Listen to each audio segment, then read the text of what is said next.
Philippines പോകാൻ ഉദ്ദേശിക്കുന്നവരാണ് നിങ്ങൾ എങ്കിലും നിങ്ങൾ ഒരിക്കലും മിസ് ചെയ്യാൻ പാടില്ലാത്ത കുറച്ച് സ്ഥലങ്ങൾ മാത്രമാണ് ഈ ചെറിയ വീഡിയോയിൽ നമ്മൾ പറയുന്നത്. എടുത്ത വീഡിയോസ് എല്ലാം കാണിക്കുക എന്നുള്ളതല്ല, കണ്ടതിൽ വെച്ച് ഏറ്റവും ബെസ്റ്റ് മാത്രം ഷെയർ ചെയ്യുക എന്നുള്ളതാണ് നമ്മൾ ചെയ്യുന്നത്. അത് ഈ വീഡിയോന്റെ അവസാനം വരെ കണ്ടാൽ നിങ്ങൾക്ക് മനസ്സിലാവും. ഇന്റർനാഷണൽ ആൻഡ് ഡൊമസ്റ്റിക് ട്രാവലിന് നമ്മൾ ചൂസ് ചെയ്തത് ഫിലിപ്പൈൻ എയർലൈൻസ് ആണ്. എക്കണോമി ചാർജിൽ ഒരു ഫുൾ സർവീസ് എക്സ്പീരിയൻസ്. മാനില എയർപോർട്ടിൽ നിന്ന് ടൗണിലേക്കുള്ള ആക്സസ് വണ്ടറിംഗ് ആണ്. ജസ്റ്റ് വാക്കിംഗ് ഡിസ്റ്റൻസിൽ എയർപോർട്ടിൽ നിന്ന് എക്സിറ്റ് അടിച്ചു കഴിഞ്ഞാൽ നിങ്ങൾക്ക് ജീപ്പിന് കിട്ടും. ഏറ്റവും ചീപ്പായിട്ട് ടൗണിന്റെ എല്ലാ ഭാഗത്തും എത്തിപ്പെടാൻ കഴിയുന്ന ബെസ്റ്റ് ഓപ്ഷൻ ആണ് ജീപ്പിനി എന്ന് വിളിക്കുന്ന ഈ പബ്ലിക് ട്രാൻസ്പോർട്ടേഷൻ. ഫിലിപ്പൈൻസിന്റെ ചരിത്രം പറയുന്ന ഇൻട്രാമുറസിലേക്കാണ് നമ്മൾ ആദ്യമായിട്ട് പോകേണ്ടത്. കൊളോണിയൽ ശക്തികൾ ഉണ്ടാക്കി വെച്ച ഒരു അമേസിംഗ് ടൗൺഷിപ്പ് ആണിത്. വഴി അത്രയും വാക്കിംഗ് ഫ്രണ്ട്ലി ആയിട്ട് ഉണ്ടാക്കി വെച്ചതാണ്. വലതും ഇടതും കാണാൻ കഴിയുന്ന ചർച്ചുകള്, ബിൽഡിങ്ങുകള്, പഴയകാല സ്മാരകങ്ങള്, മന്ദിരങ്ങള്, അങ്ങനെ തുടങ്ങിയിട്ട് ചരിത്രത്തിലേക്കുള്ള ഒരു കിളിവാതിലായിരിക്കും ഇവിടെ നിങ്ങൾക്ക് കാണാൻ കഴിയുന്നത്. പിന്നെ ആയിരങ്ങളുടെ ജീവനെടുത്ത മാനില മാസക്കർ നടന്ന കോട്ടയും അതിന്റെ ഭൂഗർഭ അറയും, നമ്മൾ ഗാന്ധിയെ കാണുന്നത് പോലെ ഫിലിപ്പൈൻസുകാർ ബഹുമാനിക്കുന്ന റിജാലിന്റെ ശവകുടീരവും മെമ്മോറിയലൊക്കെ നമുക്ക് ഇവിടെ കാണാൻ കഴിയും.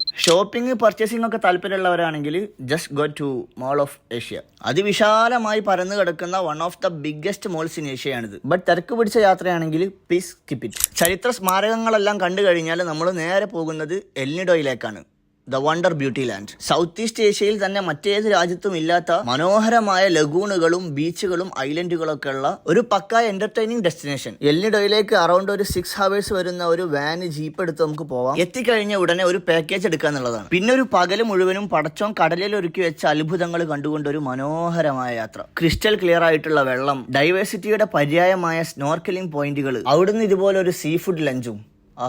ഇനി ഹലാൽ ലവേഴ്സ് അല്ലെങ്കിൽ മുസ്ലിങ്ങളല്ലാത്തവർക്ക് സ്കിപ്പ് ചെയ്യാം. മാനിലയിലെ മുസ്ലിം സ്ട്രീറ്റുകളും മസ്ജിദുകളും ഹലാൽ ഫുഡ് കിട്ടുന്ന ഏരിയയുമാണ് ഇനി പരിചയപ്പെടുത്തുന്നത്. മാനില മുസ്ലിം ടൗൺ എന്നറിയപ്പെടുന്ന ഈ സ്ഥലത്ത് എത്തിക്കഴിഞ്ഞാൽ പിന്നെ നിങ്ങൾക്ക് a lot of Halaal food options ഉണ്ട്. മലേഷ്യ, ഇന്തോനേഷ്യ തുടങ്ങിയിട്ടുള്ള രാജ്യങ്ങളിൽ നിന്നുള്ള traditional foods, Indian, Pakistani restaurants, കുറച്ച് എക്സ്പെൻസീവായി കഴിക്കാൻ താല്പര്യമുള്ളവർക്ക് അറബ് ഫുഡ്സ്, അങ്ങനെ തുടങ്ങിയിട്ട് എല്ലാം കിട്ടുന്ന ഒരു അടിപൊളി പ്ലേസ് ആണിത്. പിന്നെ നോട്ട് ദ പോയിന്റ്, ഫിലിപ്പൈൻസിനോട് യാത്ര പറയും മുമ്പ് ഏതെങ്കിലും ഒരു പ്ലേസിൽ നിന്ന് അവരുടെ ഗ്രിൽഡ് സീ ഫുഡ് ഒന്ന് ട്രൈ ചെയ്യുക. വളരെ കുറച്ച് സ്പൈസസ് മാത്രം യൂസ് ചെയ്യുന്ന ഒരു വെറൈറ്റി ടേസ്റ്റ് ആയിരിക്കും നിങ്ങൾക്ക് കിട്ടുന്നത്. അപ്പൊ ഇതാണ് ഞങ്ങളുടെ ഫിലിപ്പൈൻസിന്റെ ഒരു 4-day യാത്രയുടെ സമ്മറി. പോർട്ടോ പ്രിൻസസ് കൂടി ഞങ്ങൾ പോയിരുന്നു. പക്ഷേ നിങ്ങൾ എൽനിഡോ പോകുന്നുണ്ടെങ്കിൽ പോർട്ടോ പ്രിൻസസ് പോകണമെന്ന് ഞാൻ പറയുന്നില്ല. Just skip it. അപ്പോൾ പ്ലീസ് ഫോളോ മല്ലുനെ chef for south east Asian travel diaries.